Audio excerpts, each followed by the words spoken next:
What's up, guys? Hopefully you're having a great day. We're going to be talking about fantasy tight ends. This ought to be quick. But before that, what's cracking like? It's your boy Broshmo. Just in case you did not know so, go ahead, do the YouTube stuff. Thumbs up, red button. You nailed it. Good job. I'm proud of you. Tight ends.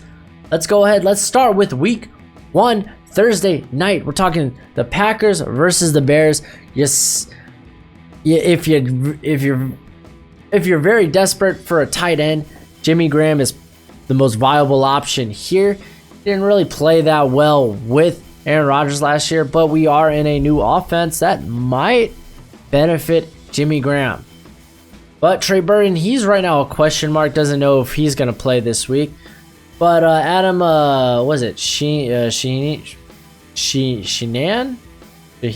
Something like that. He ain't starting for your fantasy team, that is. Titans versus Brown Njoku. You drafted him to be a top tight end for you. I'm unsure against a very tough Tennessee team. Last year Njoku was hit or miss most weeks. He will be touchdown dependent, but that's all you got at tight end. Go ahead and go for it. Delanie Walker, though, I'm more confident starting Delanie Walker because he has been proven to always be the safety valve for Mariota. I don't care if Delanie Walker's 26, 36, or 72. He's going to be a viable option in fantasy football. Now we're talking about the Ravens versus the Dolphins. Dolphins, tight end. Who to start? Nobody. Sit them all. I don't know why you have a Dolphins tight end on your team. I keep ragging on the Dolphins. It hurts. It hurts being a Dolphins fan, knowing that we're going to be tanking for the next 64 years. Ravens, though, Mark Andrews, very intriguing. I don't think he's the starter there. And he only saw like 3 targets a game when Lamar Jackson took over as quarterback. Ravens tight ends, they're sit for me too. I don't think there's anything of quality there in this game. Falcons versus the Vikings. Austin Hooper, again, another guy that's hit or miss, but tight end's such a thin position. I would say he is a start for the Vikings. Kyle Rudolph, and you also got Irv Smith Jr. Kyle Rudolph, kind of touchdown dependent at this part of his career, but they went ahead and re-signed him. The thing is, Kirk Cousins in Washington loved passing to his tight ends. Why Jordan Reed and Vernon Davis were viable options.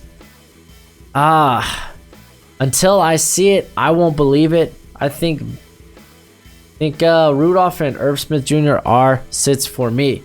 Now, Bills versus the Jets. Who is even the starting tight end for the Jets? Sit them. Bills, though, they have interesting options there at tight end, but I think it's a sit there as well. Redskins versus the Eagles. I don't know. We don't know if Jordan Reed will be healthy. He just got his 7th concussion, so it's a little shaky there. Vernon Davis is 94, so I think those are sits. Zach Ertz. You probably drafted Zach Ertz in the 3rd round, maybe the 2nd if you were really reaching.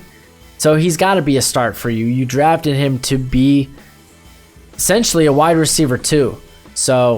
Or wide receiver 1, I should say. So you started him. Dallas, was it Godey Bird, or I'm going to butcher his last name. My apologies. He's not a start yet, but a very interesting option, especially in the future, especially if something happens to Ertz. Not that it would. Rams versus Panthers. Greg Olsen, I think, is a start. If you're streaming the tight end position, you could do a lot worse options than Greg Olsen, who got a proven track record there.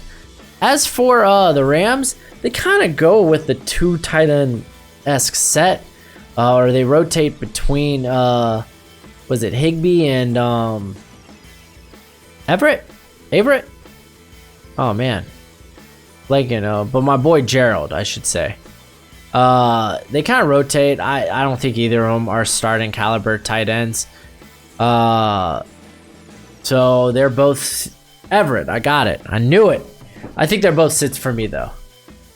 And on to the next game. We got Man, speaking about top flight tight ends, Chiefs versus Jaguars. Jaguars, sit your tight ends. But you got Travis Kelce. And if you're like me, you probably took him in the second round. Because you just didn't like the running backs available. And you were like, you know what? Let me go ahead and get a tight end. I know receivers deep. Tight end's not. Let me get a tight end. I'm not going to rant about my shortcomings in my draft this year. Not really. I got a banger of a team. But Travis Kelce, he's a start every week. Colts versus Chargers, a very interesting matchup. Hunter Henry is a start. I think him and Phillip Rivers are going to renew the chemistry they had in Henry's rookie year. However, the Colts, this is a very interesting one and probably not a popular opinion. I say Ebron is a sit, but Jack Doyle is a start. Last time that Brissett was on the field as a full-time starter, that season, Jack Doyle averaged over 80 targets that year. That was his breakout year. I think Eric Ebron's going to be a little more touchdown dependent this year than he was last. He had 14 last year. I'm not saying he's not going to be utilized as a weapon in his offense. I think he will. I just think Jack Doyle is the more reliable tight end there. Bengals versus Seahawks. I'm not going to lie to you. I really like Tyler Eifert. I really like, as long as he stays healthy. So if you're streaming tight ends, Tyler Eifert's a good, solid option. As for the Seahawks, I know they don't have a lot of threats in the receiving game. That goes double for tight end. You could say Will Disley, but you could dismiss me with that. Why do I say that? Where have I heard that before? Neither here or there. Giants versus Cowboys. Evan Ingram is a start. With Shepard potentially missing the game because he's a little beat up. Golden Tate is suspended. And what else do they have at receiver? Hot lot of nothing. So go with Evan Ingram. He played very well when Odell Beckham was not on the field. Like when because Odell Beckham, he has a bit of an injury history. Just saying. So when not playing with Beckham, Evan Ingram averages like 7 targets. Just saying, pretty good upside. And let's talk about Dallas. You sit in Dallas. I don't care if they brought back Jason Witten. Jason Witten wasn't really producing at the end of his career like he did at the beginning, or even in the middle. Dallas tight ends are a sit this week. Lions versus Cowboys, rookie tight end. They typically don't do well, and TJ Hawkinson, I think, provides more as a run blocker than an actual receiving threat. For the Cardinals, though, are they really going to have... I just want to know what the offense is going to look like, because they ran a lot of 3 wide receiver sets, 3 wide receiver, 1 tight end, 1 running back set. But will they, when Sunday comes, run a lot more 4 wide receiver set? I don't know. I'm giddy with anticipation, but not if I own a tight end from Arizona. You shouldn't be owning tight ends from Arizona. It's just really poor choice. It's gonna jeopardize the health of your fantasy football team. What you doing, man? 49ers versus Bucks. OJ Howard, he's a start. He is a start. A lot of targets going around now without Deshaun Jackson and Adam Humphries. So who's gonna get those targets? Well, that's going to be Godwin and Howard. They're going to be vying for those targets. As for the 49ers, it's George Kittle, one of the big 3 tight ends. You tell me. Steelers versus the Patriots. Vance McDonald is a start. Over 160 targets right now available with Antonio Brown gone. Typically, when a team loses a big set of targets like that, the guys that immediately